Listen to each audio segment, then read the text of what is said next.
karfe 8 cicip agogon Najeriya, Nijar, kamar Chadi, wanda ya zo daidai kenan da karfe 7 agogon TU da na Ghana. Sashen Hausa na Radio Faransa International RFI Hausa aka lalabo akan mitoci 25.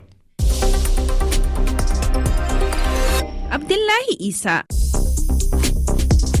Da fatan wayi gari lafiya jama'a, barkanmu da sake saduwa labaran namu na wannan lokaci. Ga muhimman karin labaran duniya. A jihar Nejan da ke Najeriya, manoman yankin sun zargi 'yan siyasa da yin babakere kan tsarin sayar da taki mai rahusa na gwamnati, yayin da a jamhuriyar Nijar kuma a garin Gabi da ke gundumar Madarin fa wasu 'yan bindiga suka ziyarci mutanen yankin. A yau Juma'a ne kuma ake soma bikin bude wasanni na wasannin Olympics kenan, inda shugabannin kasashen Afirka za su halarci bikin.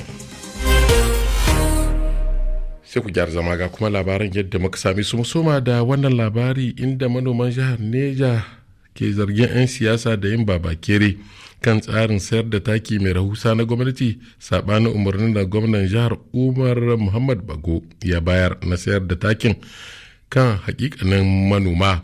Wakilinmu Ismail Karatu Abdullahi ya aiko da wannan rahoto.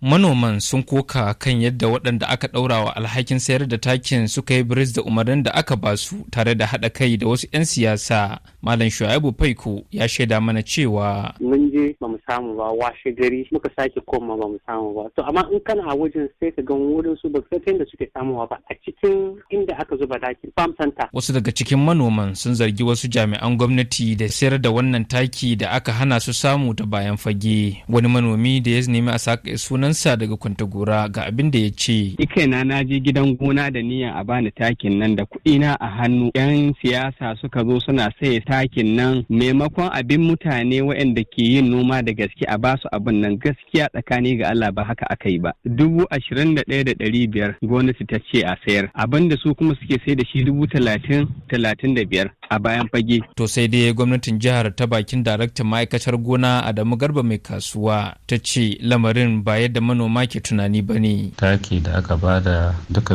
tirela 15 ne. Da muka duba bai kai ƙananan hukumomi da muke da shi ba, sai muka zauna aka yi tsari. So dama muna da 3 zones. Sai aka raba tirela 5. Masana na ganin karancin takin da aka samu a jihar Neja bana na da alaka da shirin noman zamani da gwamnatin jihar ke gudanarwa domin samar da wadatar abinci ga jihar da ma Najeriya baki daya. Ismail Karatu Abdullahi, Mina, Arfa Hausa.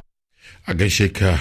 Shugaban Najeriya Bola Ahmed Tinubu ya shafe ranar jiya Alhamis wajen ganawa da bangarori daban-daban waɗanda suka yi magana kan halin da ƙasar take ciki, musamman batun tsadar rayuwa da kuma rashin ayyukan yi na matasa.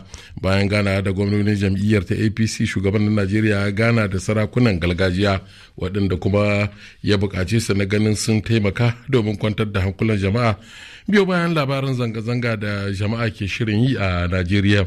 A jamhuriyar Nijar kuma, yayin da a yau ake cika shekara guda cir da sojoji suka yi wa zababben shugaban kasar Bazoum Mohamed juyin mulki, shugaban majalisar sojan kasar ta CNSP kenan Abdurrahman Chani, wanda ke jagorantar wannan majalisa, ya yi jawabi ga 'yan kasar inda ya bayyana kokarinsu da kuma alkawarin da suka dau na ganin sun sake mayar da Nijar turbar manyan kasashen duniya. Ga kaɗan daga cikin jawabin nasa.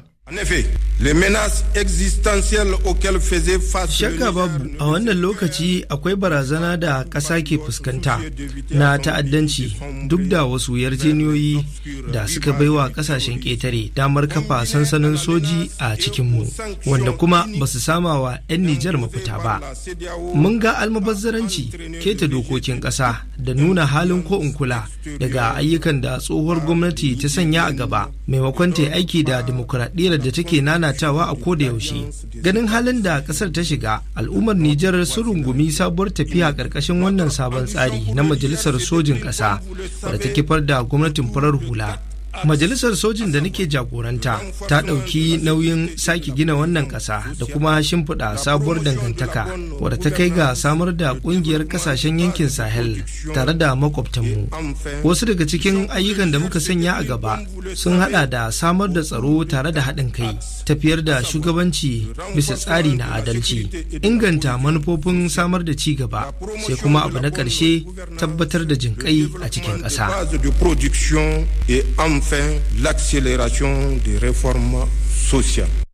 Jawabin shugaban majalisar sojan kasar Nijar CNSP kenan a daidai lokacin kuma 'yan bindiga a kasar ta Nijar suka kai hari yankin Gabi da ke gundumar Madarunfa